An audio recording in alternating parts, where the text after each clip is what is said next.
आज दिल्ली के वित्त मंत्री श्री मनीष सिसोदिया जी ने बहुत ही शानदार बजट प्रस्तुत किया विधानसभा में। बहुत कठिन परिस्थितियों के अंदर ये बजट प्रस्तुत किया गया और एक तरह से इस बजट में समाज के सभी तबकों को ध्यान में रखा गया है। इसमें महिलाओं का भी ध्यान रखा गया है, इसमें बुजुर्गों का भी, स्टूडेंट्स का भी, यूथ का भी, इसमें सभी धर्म, सभी जाति के लोग, सभी के को ध्यान में रख के इतनी कठिन परिस्थितियों के अंदर ये बजट तैयार किया गया है। हम सब लोग जानते हैं कि किस तरह से पिछले एक साल में केवल दिल्ली नहीं, केवल देश नहीं, पूरी दुनिया के अंदर कोविड महामारी की वजह से बहुत बेहद कठिन परिस्थितियां पैदा हुई थी। पिछले एक साल में जहां हमारी इनकम, सरकार की इनकम आने के सोर्सेज बहुत ज़्यादा कम हो गए थे, हमारा एक्सपेंडिचर बहुत ज़्यादा बढ़ गया था, क्योंकि इतनी कठिन परिस्थितियों में हमें लोगों के लिए ढेर सारे हमने खाने के किचन्स लगाई, राशन बहुत सा 1 करोड़ लोगों को हमने राशन दिया, 10 लाख लोगों के लिए रोज़ खाना बनवाते थे, बुजुर्गों के लिए, टैक्सी वालों के ड्राइवर्स के लिए, ऑटो ड्राइवर्स के लिए 5-5 हज़ार रुपये महीने के हिसाब से उनकी इनकम के लिए हमने अरेंज किया। तो एक तरह से एक्सपेंडिचर के सोर्सेज बहुत ज़्यादा बढ़ गए थे, इनकम के सोर्सेज कम हो गए थे, लेकिन और ऐसा सोचा जा रहा था कि साल के अंत तक आते आते पता नहीं अगले साल के बजट में हम लोग पिछले साल के मुकाबले बढ़ा पाएंगे कि कम होगा बजट। लेकिन मुझे बेहद खुशी है कि पिछले साल का बजट एस्टीमेट 65,000 करोड़ था और इस साल का बजट एस्टीमेट 69,000 करोड़ था, जो कि पिछले साल के मुकाबले लगभग 6% ज़्यादा है। तो पिछले साल के मुकाबले बढ़ोतरी हुई है, इतनी कठिन परिस्थितियों के अंदर बढ़ोतरी हुई है। ये मैं इसके लिए दिल्ली के लोगों का खासकर धन्यवाद देना चाहता हूं, जिन्होंने अपनी सरकार के ऊपर भरोसा किया और इतनी कठिन परिस्थितियों के अंदर भी उन्होंने पूरा अपना टैक्स दिया, अपनी जिम्मेदारी पूरी की, जिससे कि सरकार चल रही है और अच्छे से चल रही है। इतनी कठिन परिस्थितियों के बावजूद जितनी भी सरकार की सब्सिडीज थी, जितना सरकार लोगों को अलग अलग सेक्टर्स में मदद करती थी, वो जारी रही। बिजली की सब्सिडी जारी रही, लोगों को फ्री बिजली मिलती रही, पानी की सब्सिडी जारी रही, लोगों को फ्री पानी मिलता रहा, स्कूलों के अंदर बच्चों की अच्छी शिक्षा देने का काम, फ्री शिक्षा देने का काम जारी रहा, अस्पतालों के अंदर फ्री दवाई, फ्री उनके स्वास्थ्य सेवाएं जारी रही। इन सब कठिन परिस्थितियों के बावजूद बसों के अंदर जो महिलाओं को फ्री सफ़र दिया जाता है वो भी जारी रहा। और मुझे खुशी है कि अगले साल भी आज जो बजट प्रस्तुत किया गया है उसके अंदर भी ये सब सुविधाएं, फ्री बिजली, फ्री पानी, free transport, free education, free health services, ये सब जारी रहेंगे। मुझे बेहद खुशी है कि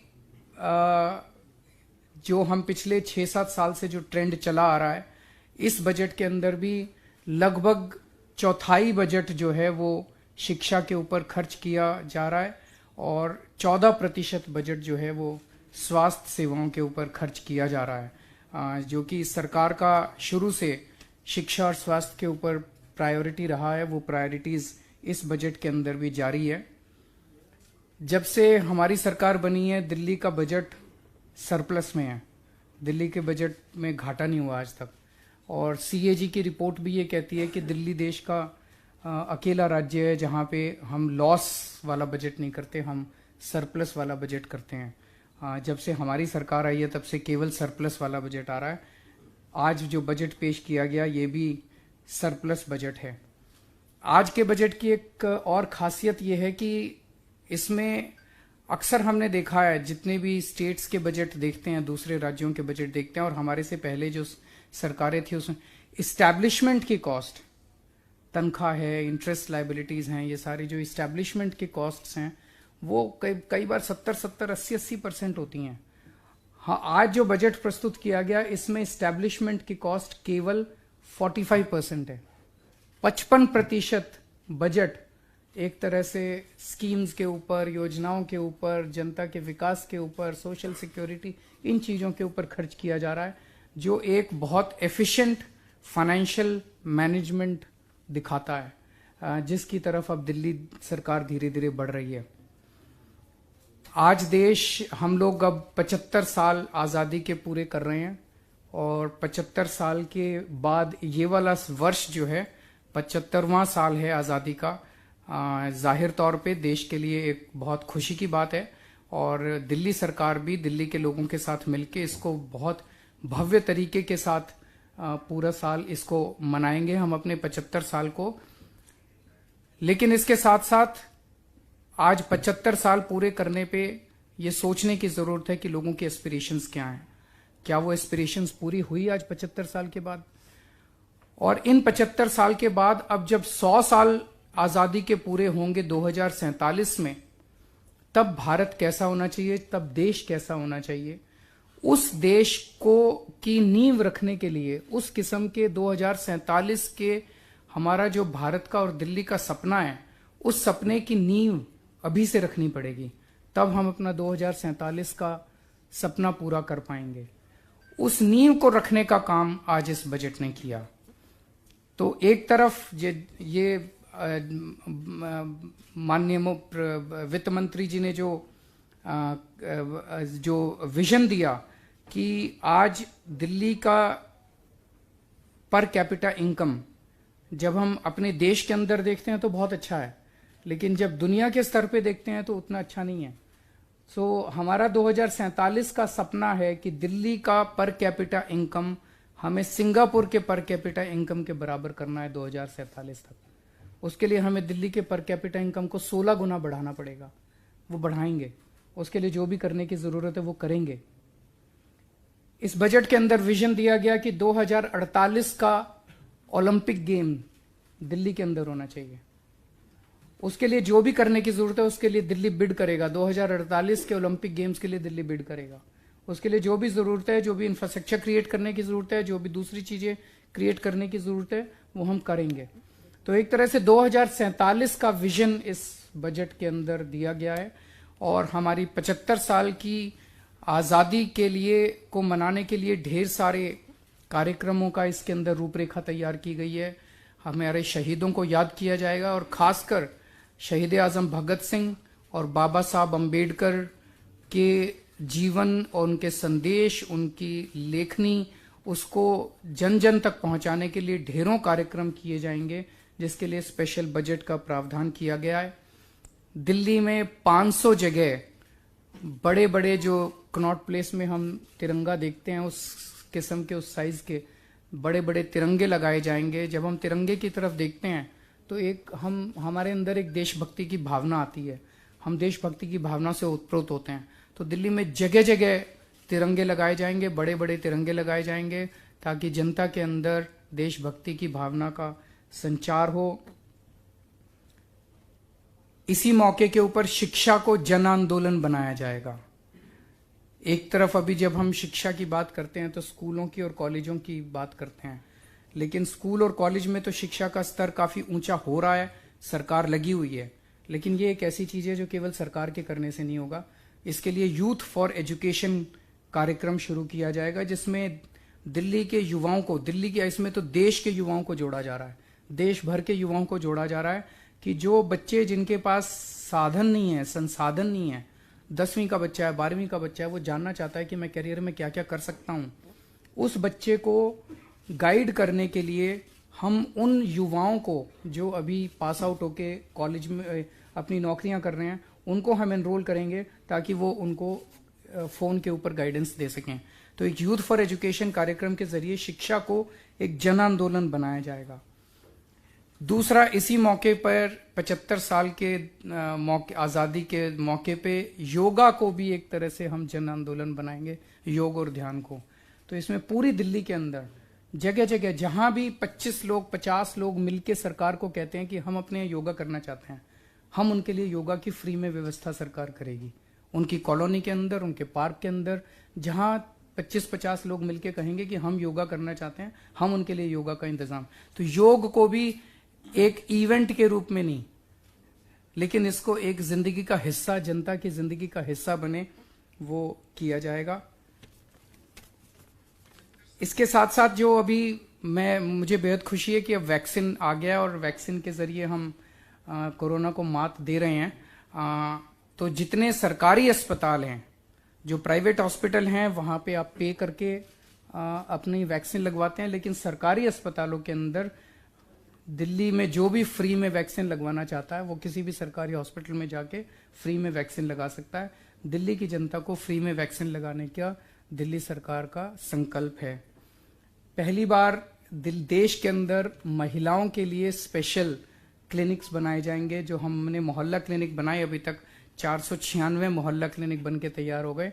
अब महिलाओं के लिए स्पेशल मोहल्ला क्लिनिक बनाए जाएंगे ताकि महिलाएं अपने इलाके के अंदर, अपने मोहल्ले के अंदर, बगल में जाके अपने इलाज करवा सकें।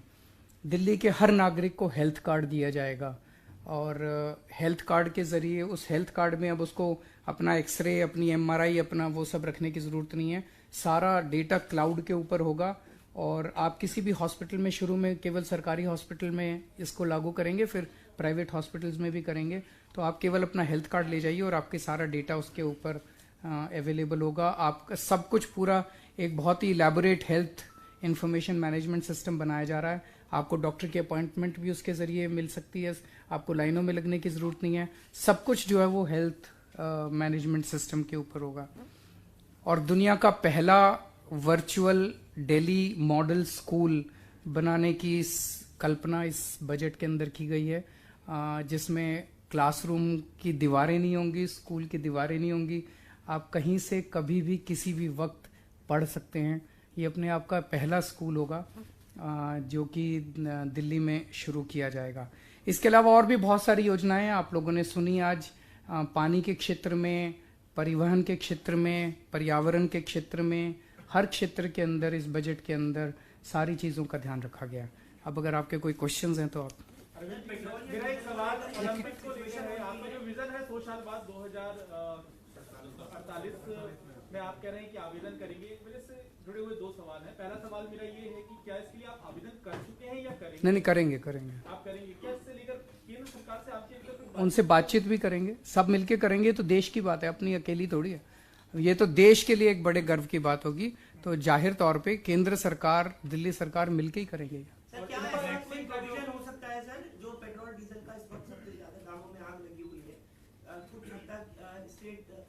स्टेट के तो वैसे ही टैक्सेस बहुत कम होते हैं, हमारे तो वैसे ही साधन बहुत कम होते हैं। केंद्र सरकार के पास फिर भी साधन ज्यादा होते हैं। तो अगर केंद्र सरकार इसमें कुछ पहल करे तो लोगों को फायदा हो सकता है। जी बिल्कुल लेना चाहिए, जरूर लेना चाहिए। हम तो शुरू से कह रहे हैं कि इसको जरूर GST के अंदर लेना चाहिए। वैक्सीनेशन की जो बात थी कि सरकारी अस्पतालों में फ्री होगा, तो प्राइवेट अस्पतालों को क्यों इससे दूर रखा गया? क्या कोई खास वजह है? नहीं, कोई खास नहीं है। कुछ लोग प्राइवेट में जाना चाहते हैं, वो जाएं, हम क्यों। अब आप कहोगे जैसे प्राइवेट स्कूल है, सरकारी स्कूल है। जो सरकारी स्कूल में पढ़ेगा वो फ्री है, जो प्राइवेट में अपना पैसा खर्च करके करना चाहते हैं वो करें। सरकारी अस्पताल हैं, प्राइवेट अस्पताल हैं। जो प्राइवेट अस्पताल में इलाज कराना चाहते हैं, हम उनको क्यों वंचित रखें। अरविंद जी, ये वर्चुअल दिल्ली स्कूल वाला जो कॉन्सेप्ट आप लेके आ रहे हैं, एक्चुअल में जब कोरोना आया था, वर्चुअली क्लास शुरू हुई थी, तो बहुत सारे एक्सपर्ट ने इस पर अपनी रिपोर्ट दी थी कि बच्चों का विकास रुक जाता है, शारीरिक आंखों को दिक्कत होगी। तो बहुत सारी दिक्कतें थी इसके साथ। तो आपका ये कॉन्सेप्ट कैसे बच्चों को ये बेहतर होगा? इसमें मैं मनीष जी, इसका पूरा डिजाइन बनाया जा रहा है और उसी से ये सीख मिलके हुआ है। क्योंकि जो अभी तक कहते हैं कि इसका विकास रुक जाता है, वो भी थ्योरेटिकल है, और ये जो कहते हैं कि साहब इसी से काम चल जाएगा, ये भी अभी एक अजम्पशन है। लेकिन नीड महसूस हुई है। बहुत सारे लोग जो दिल्ली से यहाँ से चले गए अभी भी नहीं लौटे हैं। वो बिहार में, मध्य प्रदेश में, यहाँ तक कि महाराष्ट्र तक में हमारे बच्चे बैठ के अभी ऑनलाइन पढ़ाई ही कर रहे हैं, और हम उनके लिए अलग से स्कूल खुलने के बावजूद उनके लिए ऑनलाइन पढ़ाई ही करवा रहे हैं। तो वो वर्चुअल एक पॉसिबिलिटी है, उसको कैसे एक्सप्लोर करके करना है, उसमें काफ़ी एजुकेशनिस्ट की हमने एक टीम बनाई है और वो इसको एक्सप्लोर कर रहे हैं कि किसी बच्चे का जो विकास स्कूल में आने से होता है वो लोकल एक्टिविटीज से कैसे रुके, वो दूर बैठे हुए कैसे कर ले, लेकिन साथ साथ वो वर्चुअली पढ़ाई कर सके, प्रैक्टिकल्स कर सके, एग्जाम दे सके। पूरा सिलेबस उसका उसी तरह से डिजाइन होगा ताकि वो जहाँ भी रह रहा है वहाँ के हिसाब से वो काम कर सकते हैं। मनीष जी, बजट आप लोगों दोनों से मेरा सवाल है कि बजट आप लोगों ने बनाया और मुख्यमंत्री ने तारीफ भी करी, बड़ी जल्दी सरप्लस हो गया, जिस तरीके से बजट बढ़ा है। अभी 6 महीने पहले तक बजट आप लोगों को टैक्सेस बढ़ाने पड़े थे पेट्रोल और डीजल पर, और तब जाके आमदनी बढ़ी थी। अब ऐसा क्या फार्मूला आप जो लेके आए हैं, वित्त मंत्री भी बता दें और आप भी बता दें कि जो बजट सरप्लस चला गया और 69 पहुंचा दिया आपने 69,000। Efficient financial management.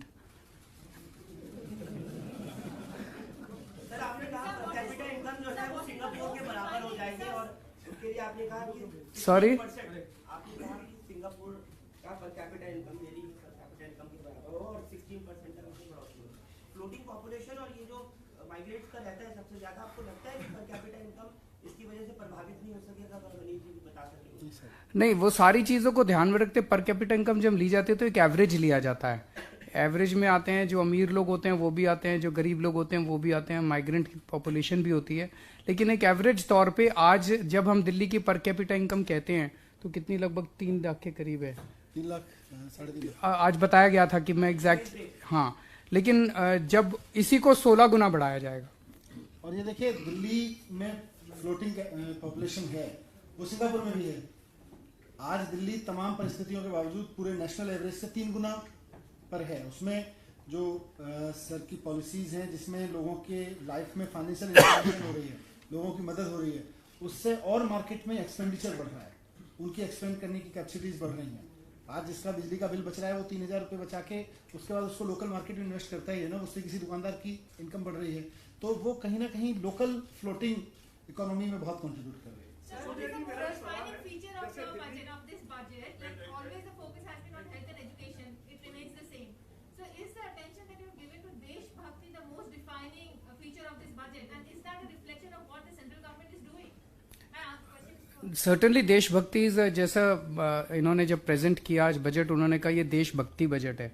सो सर्टनली देशभक्ति इज द डिफाइनिंग फीचर, जिसमें एक तरफ देशभक्ति से संबंधित ढेर सारे उसके सेलिब्रेशन से संबंधित इवेंट्स होंगे, और जैसा आज 75 साल जब हम आज़ादी को पूरे कर रहे हैं तो हमारे सामने किस किस्म का देश है, किस किस्म की दिल्ली है, हमें और क्या क्या करने की ज़रूरत है, और 100 साल पूरे करने पे हमारा कैसा सपना है और उसको सपने को पूरा करने के लिए क्या क्या नींव रखने की ज़रूरत है, वो सारे फीचर्स इसमें हैं।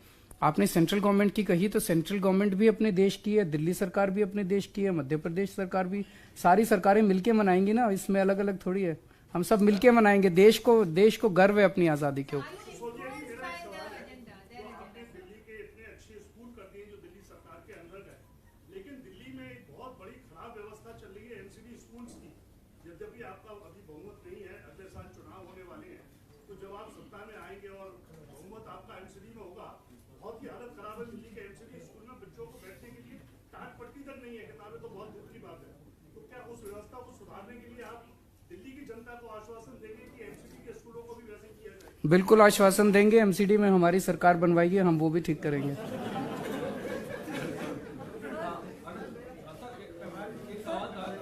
पिछले कुछ सालों में आपने बजट में spoken about new universities and new schools. Different problem has been the allocation of land from DDA because that falls under DDA. अभी तक बहुत बारी ऐसा हो चुका है कि आप लोगों ने प्रपोज किया है बट लैंड आपको टाइम से एलोकेट नहीं हुआ है. Is there anything that you working on to get rid of this problem? नहीं, देखिए समस्याएं आती हैं अलग अलग एजेंसीज। ये एक दिल्ली के लिए multiplicity of agencies has always been a problem, it's a legacy की प्रॉब्लम है। लेकिन उनके साथ बैठ के बातचीत करके हमें कई बार जमीनें मिली भी हैं। हमने अपने ट्रांसपोर्ट डिपार्टमेंट के लिए ज़मीनें ली हैं, उनके बस डिपोज के लिए ज़मीनें ली हैं, अभी हॉस्पिटल्स के लिए भी कुछ ज़मीन मिली हैं, तो स्कूलों के लिए भी ज़मीन मिलेगी। उन्होंने डीडीए ने एलोकेट किए हुए हैं कि ये एजुकेशन के लिए ज़मीन है, ये तो we will sit with them, we will work with them. Last question देशभक्ति वाली बात जो आप करते हैं, हमने देखा एक ट्रेंड चला पिछले 8-10 सालों में कि देशभक्ति की परिभाषा, और जब आप शब्द का इस्तेमाल करते हैं कट्टर देशभक्ति, जो आपने उस दिन पीसी में भी बोला और आज फिर डिप्टी सीएम साहब ने बोला, क्या उस परिभाषा को आपकी सरकार फिर से बदलने की कोशिश कर रही है? क्योंकि जो समय हमने पिछले कुछ सालों में देखा, या एक अपना स्टैंड आप सेट करना चाहते हैं?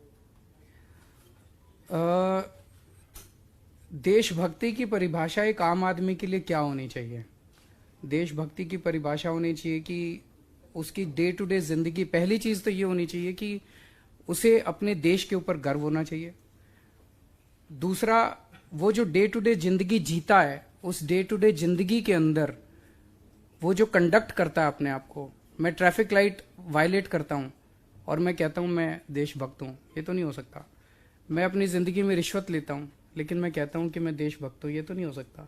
मैं जिंदगी रिश्वत देता हूं और कहता हूं कि देशभक्त हूं, ये तो नहीं हो सकता। तो देशभक्ति की परिभाषा को हम उस तरह से अब डिफाइन करने की कोशिश कर रहे हैं, जैसा इन्होंने कहा कि देशभक्ति का जो करिकुलम भी बनाया गया है, उस करिकुलम में एक बच्चे को अपनी सिविक ड्यूटीज, एक अच्छा नागरिक बनना, देशभक्त बनना, वो सारे वैल्यू सिस्टम उसको सिखाए जाएंगे कि एक अच्छा नागरिक कैसे बनना है, एक अच्छा इंसान कैसे बनना है, और वही देशभक्ति है। देशभक्ति जब हम सुनते हैं कोई फलाना फलाना आदमी, आप ही लोग बताते हैं फलाना फलाना आदमी जापान गया था जी, टोक्यो गया था, उसको जब वहां पे एक आदमी मिला, उससे रास्ता पूछा उसने, तो वो उसको उसके घर तक छोड़ के आया।